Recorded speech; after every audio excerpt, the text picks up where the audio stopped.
Terpantas, terkini dan sahih. Bila-bila masa, di mana jua. Berita di jari. Subscribe YouTube Bulletin TV3.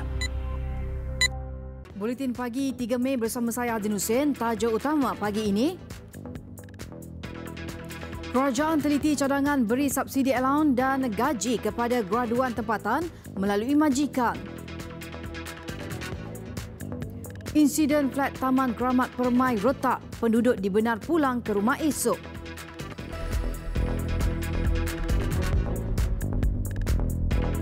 Assalamualaikum dan salam sejahtera. Kerajaan meneliti cadangan untuk pemberian subsidi, allowance dan gaji kepada graduan tempatan melalui majikan yang menggaji mereka.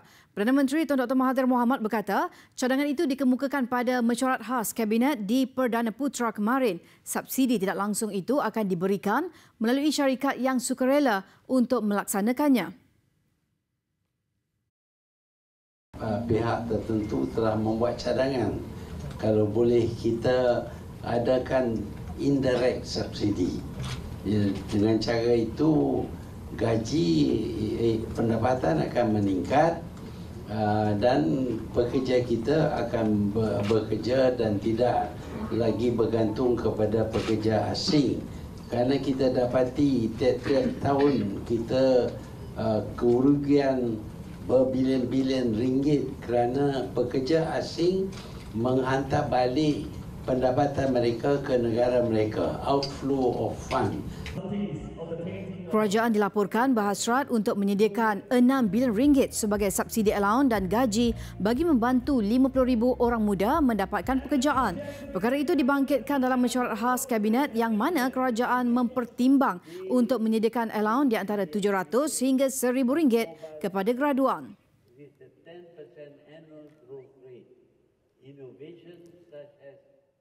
Dalam hari itu, kerajaan juga turut bercadang untuk melaksanakan dasar waktu kerja malam bagi menarik lebih ramai rakyat tempatan memilih pekerjaan yang kurang mendapat sambutan.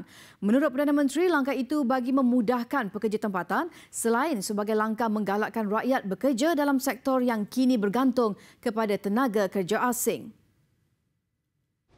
Kalau kita tidak sanggup bekerja berat, maka kita akan tentukan ada kerja-kerja yang sama tetapi dengan bantuan mesin dan lain-lain, maka kerja itu akan menjadi lebih ringan. Bahkan kita boleh bekerja dalam bangunan dan bukan terdedah kepada panas di luar daripada bangunan. Kerajaan ini memikir bahawa kalaulah kita dapati di luar siang hari pada siang hari panas terik dan kita tidak selesa bekerja, kita sedang memikir sama ada kita boleh alih masa bekerja daripada membuat pada siang hari di waktu panas tetapi dilakukan pada malam hari di waktu mana tak ada panas. Tambahnya, perkara itu bukan satu yang mustahil untuk dilaksanakan kerana ada kemampuan dan bantuan daripada teknologi terkini. Waktu bekerja sebelah malam, kata beliau, turut dilaksanakan di beberapa negara lain. Perkembangan insiden keretakan flat Taman Keramat Permai di Ibu Negara. Lebih 200 penduduk Blok F Pangsapuri berkenaan dibenarkan pulang ke rumah mereka esok selepas bangunan itu disahkan selamat untuk diduduki oleh dua perunding yang dilantik oleh Perbadanan Kemajuan Negeri Selangor PKNS. Ketua Unit Pengurusan Bencana Negeri Selangor Ahmad Fairuz Muhammad Yusof berkata, dua perunding yang dilantik adalah Institut Kerja Raya Malaysia IKRAM dan firma perunding ZNA. Keputusan dibuat berdasarkan kepada pengumpulan data dan penilaian rundingan dilakukan sejak Sabtu lalu hingga semalam tidak menemui pergerakan tanah aktif yang mendatangkan risiko. Kerja-kerja membaiki keretakan pada struktur bangunan kini sedang berjalan dan dijangka selesai dalam masa sebulan. Sementara kerja pemantauan pula akan berterusan selama 6 bulan. Jumaat lalu, 222 penduduk diarahkan mengosongkan bangunan dan berpindah ke pusat pemindahan sementara susulan berlaku keretakan di dinding kediaman berkenaan selepas hujan lebat. Pihak berkuasa di Perak sedang mengesan kedai menjual minuman keras yang disyaki mengandungi arak tiruan sehingga menyebabkan kematian 2 warga asing baru-baru ini. Menurut Esko Kerajaan Negeri A. Sivanesan, sampel minuman beralkohol terbabit sudah diambil untuk dianalisis.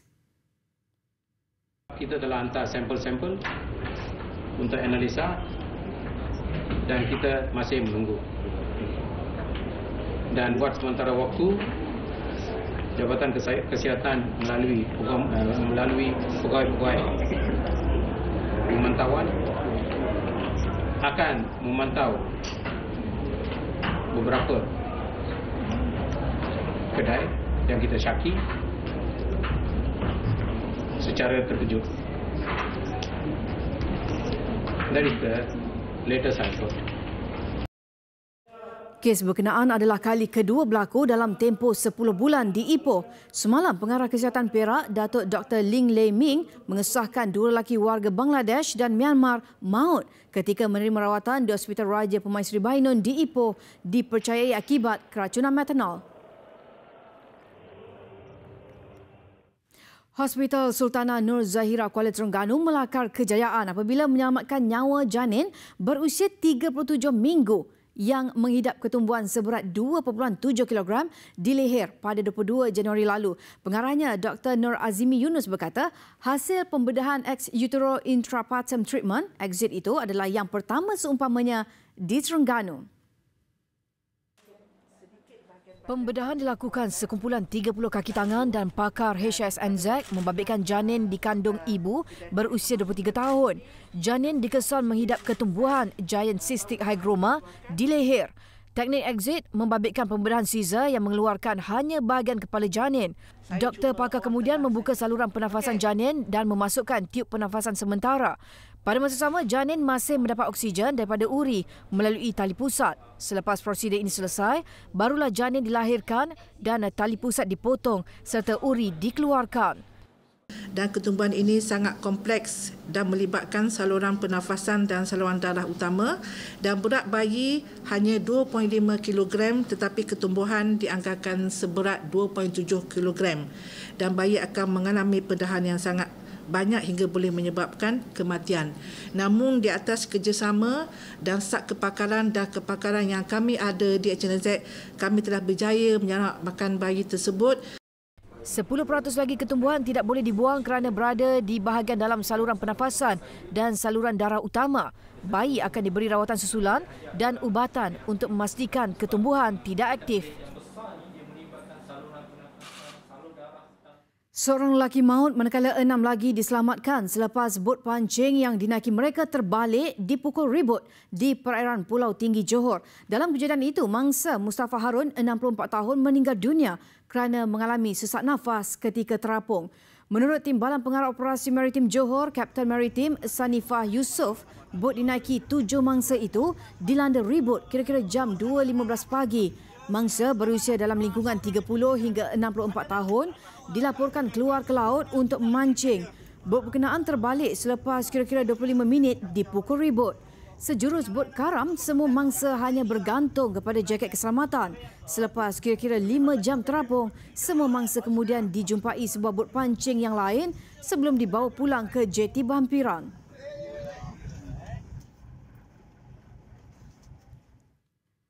Sebuah keluarga berdepan detik cemas apabila monorel dinaiki mereka di Bandaraya Melaka terputus bekalan elektrik dan terhenti secara tiba-tiba sekaligus mengakibatkan mereka terperangkap hampir setengah jam.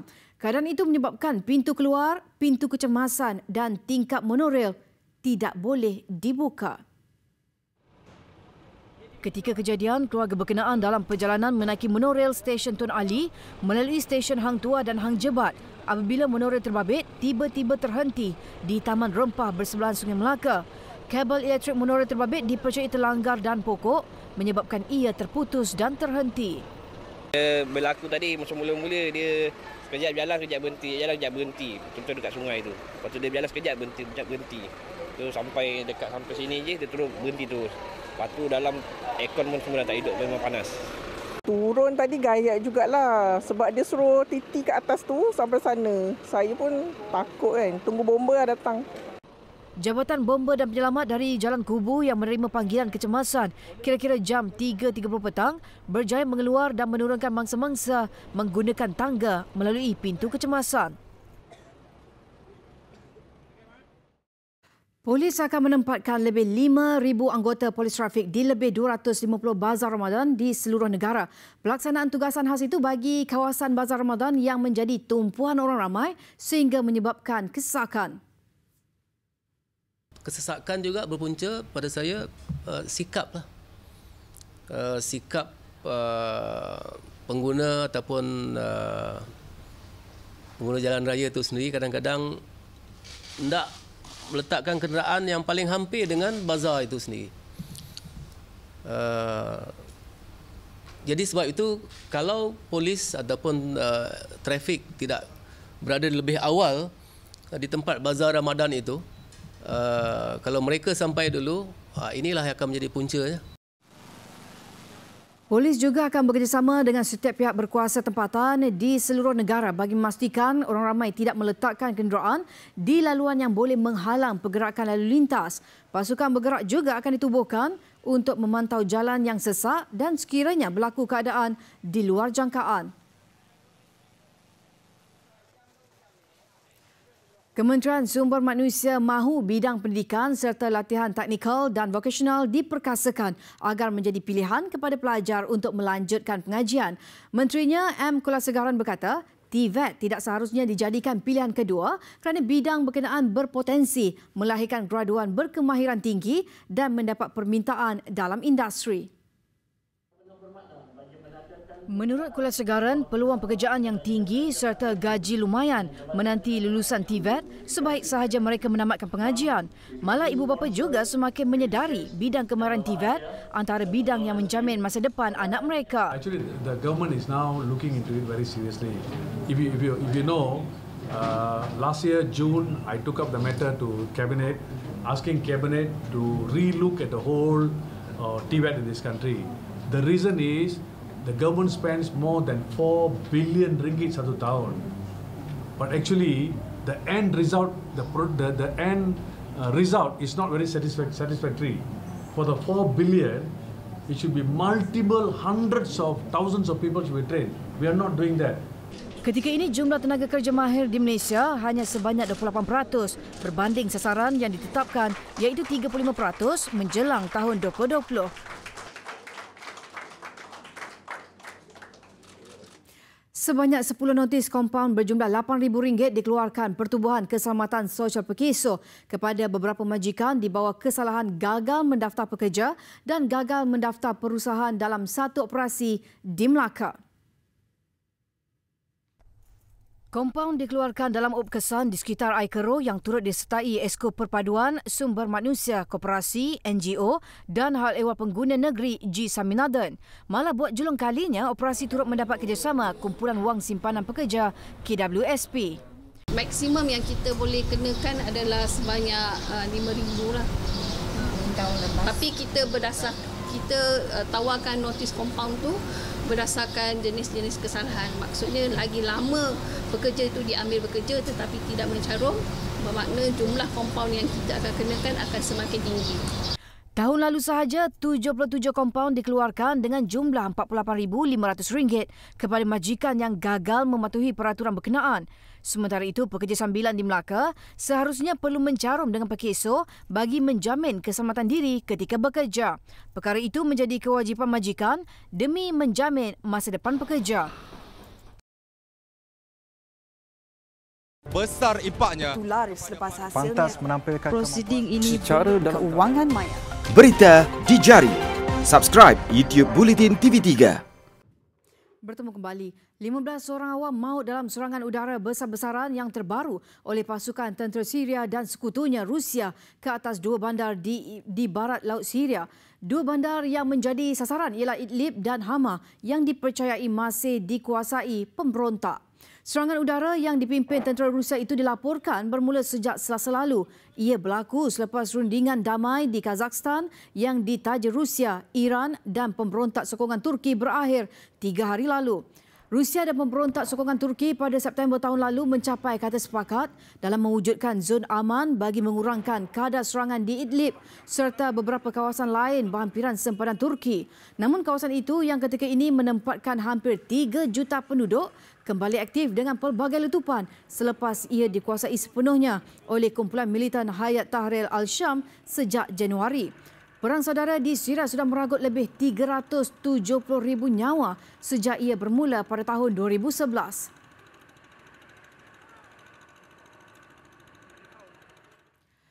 China menggunakan aplikasi mudah alih yang direka khas untuk memantau secara besar-besaran profil, menyiasat dan menahan umat Islam di Xinjiang.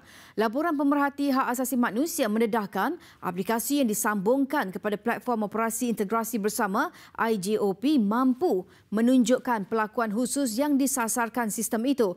Pihak berkuasa Xinjiang dilapor memantau secara dekat 36 kategori kelakuan termasuk mereka yang tidak bergaul dengan jiran, selalu mengelak menggunakan pintu depan rumah, tidak menggunakan telefon pintar, taksub menderma kepada masjid dan penggunaan elektrik pada kadar yang tinggi. Aplikasi itu juga berkemampuan mengeluarkan arahan untuk menyiasat mereka yang terdekat dengan pemilik nombor telefon baru atau yang mempunyai hubungan dengan individu yang meninggalkan negara itu dalam tempoh 30 hari. Beijing berdepan kritikan antarabangsa susulan dasar negara itu di wilayah Xinjiang yang menahan seramai lebih 1 juta orang Uyghurs dan etnik minoriti Islam yang lain di kem tahanan. Presiden Itali Sergio Mattarella lakukan lawatan ke Notre Dame selepas sebulan katedral itu terbakar. Lawatan itu dilakukan beliau sebelum bertemu rakan sejawatannya Emmanuel Macron di Turan, Perancis. Menurut Mattarella, lawatan dilakukan sebagai tanda persahabatan antara kedua-dua negara. Mattarella berada di Perancis sempena memperingati ulang tahun ke-500 kematian Leonardo da Vinci. Lawatan itu dilakukan selepas beberapa bulan ketegangan diplomatik antara Paris dan Rome tercetus membabitkan penunjuk perasaan ves kuning.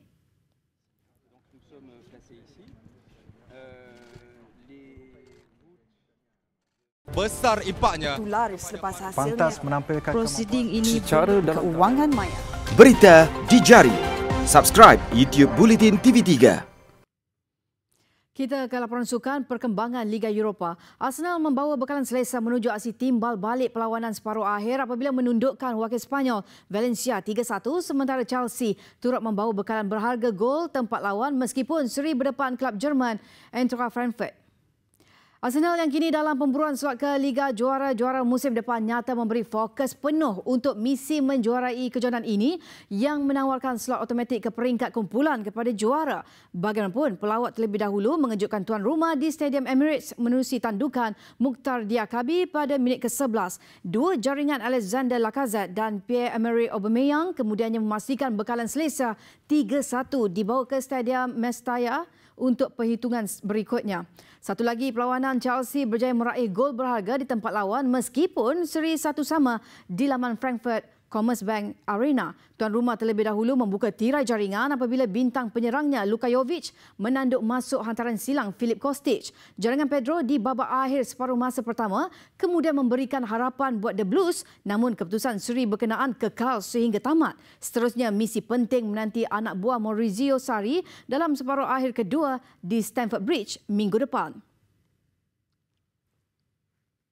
Ketika permainan elektronik terus mendapat sambutan hangat golongan belia di negara ini, pengasas Excel Motorsport yang juga satu-satunya pelumba negara yang pernah beraksi di pentas Formula One Alex Young tidak ketinggalan menggunakan platform ini untuk merealisasikan kejohanan sulung e-racing Grand Prix Asia Tenggara di Kuala Lumpur Jun ini. Well, it's not a new idea. It has been done before. It's been done very successful by Nissan actually, and a few other companies have done it. But some failed. So some exercises on this did not do well. So, but it's the first time we're doing it in this region, taking into account the Southeast Asian rivalry, trying to engage that passion. Dia berkata demikian ketika ditemui pada majlis memperkenalkan kejohanan Grand Prix e-racing Asia Tenggara di ibu negara. Majlis berkenaan disempurnakan oleh Timbalan Menteri Belia dan Sukan, Steven Sim.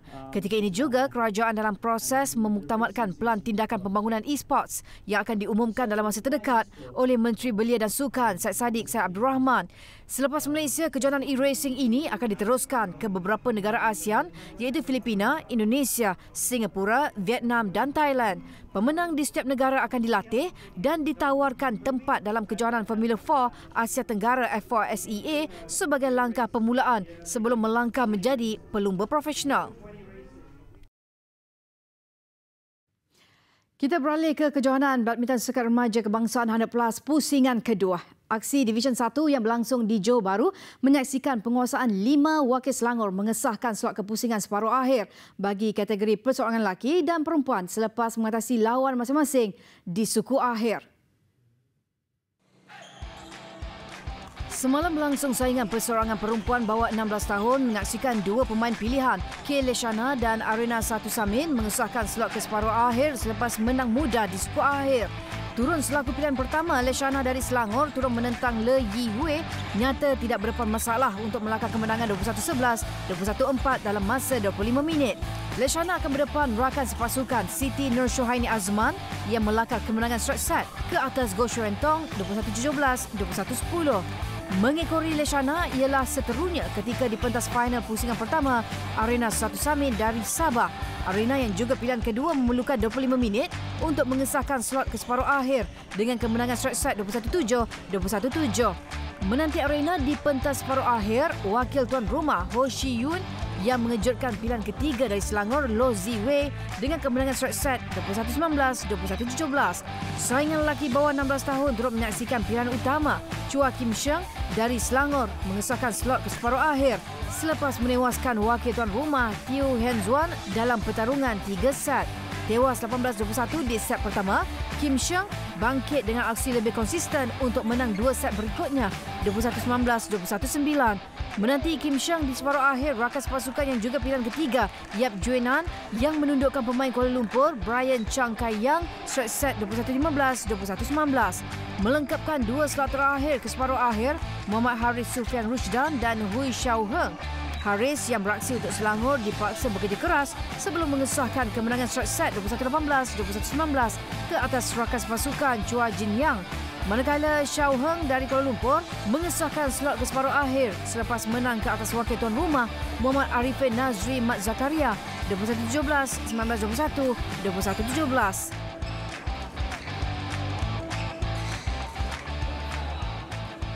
Sekian Buletin Pagi. Terus ikuti Buletin TV3 di platform digital dan media sosial kami. Saya Adin Hussein, salam hormat dan Assalamualaikum.